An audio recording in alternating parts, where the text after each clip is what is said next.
پہلے زمانے میں لڑائی کے لیے، حملہ کے لیے تلوار اور دفاع کے لیے ڈھال. تو جنگجو لوگوں کے ایک ہاتھ میں ڈھال ہوتی تھی اور ایک ہاتھ میں تلوار ہوتی تھی. تو خندق کی جنگ میں مرحب جب خندق پار کر کے آیا تو اس نے کہا ہے کوئی میرے مقابلے میں؟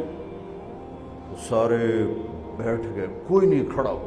حضرت علی کھڑے ہوئے، یا رسول اللہ انا لہو، میں جاؤں گا. میرے نبی جیسی شخصیت، علی جیسی شخصیت کو کہہ رہے ہیں بیٹھ جا، تجھے پتہ ہے یا امر ہے، یعنی تو اس کے ٹکر کا نہیں ہے، بیٹھ جا.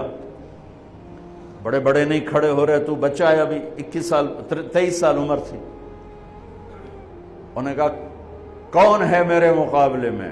پھر سب عمر جیسے شاہ سوار، زبیر جیسے، طلحہ جیسے. علی کھڑے ہو گئے، یا رسول اللہ انا لہو، میں ہوں. آپ کہو بیٹھ جا، یہ عمر ہے.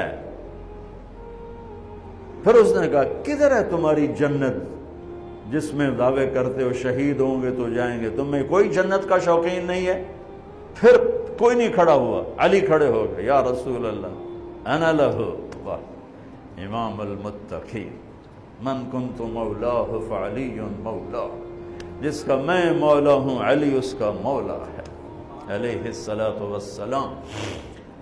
بیٹھ جائیے، عمر ہے. یا رسول اللہ، پہلے تو آپ بیٹھتے رہے، جب تیسری دفعہ آپ نے کہا بیٹھ جا، کہا اب نہیں بیٹھوں گا. وَإِنْ كَانَ عَمْرًا، عمر بھی ہے تو میں جاؤں گا.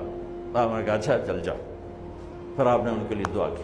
اب ان کے ایک ہاتھ میں انا الذی سمتنی امی حیدرا کلیث غابات کریہ المنظرا اوفیہمی بالساء کیل السندرا.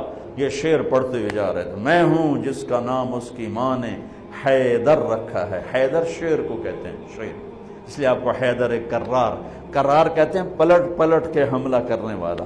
تو آپ کا لقب تھا وہ شعر جو پلٹ پلٹ کے حملہ کرے اور سامنے کسی کو نہ چھوڑے. تو جب آپ پہنچے تو آپ بچے سے، وہ 100 لڑائیاں لڑ چکا تھا، تو کہنے لگا کون ہو؟ کہا میں علی ہوں. چہرہ تو چھپایا ہوا تھا. کہنے لگا علی بن عبد المطلب، آپ کے دادے کا نام لیا. مطلب کے بیٹے، عبد المطلب کے بیٹے علی. آپ نے کہا نہیں، بن ابی طالب، میں ابو طالب کا بیٹا علی. کہہ رہے بھتیجے تو کہاں سے آ گیا، جا جا واپس، تجھے مارنا مجھے چنگا ہی نہیں لگتا. یعنی وہ ایسے یقین پر ہے کہ بھائی بچے نو تو میں مروڑ دیونا ہے. دوسرا قرابت رشتہ نکل آیا. کہا نہیں نہیں نہیں نہیں، محمد سے کہو کوئی اور آئے. انہوں نے کہا میں ہی تینوں کافی ہاں. کہا میں تجھے مارنا نہیں چاہتا.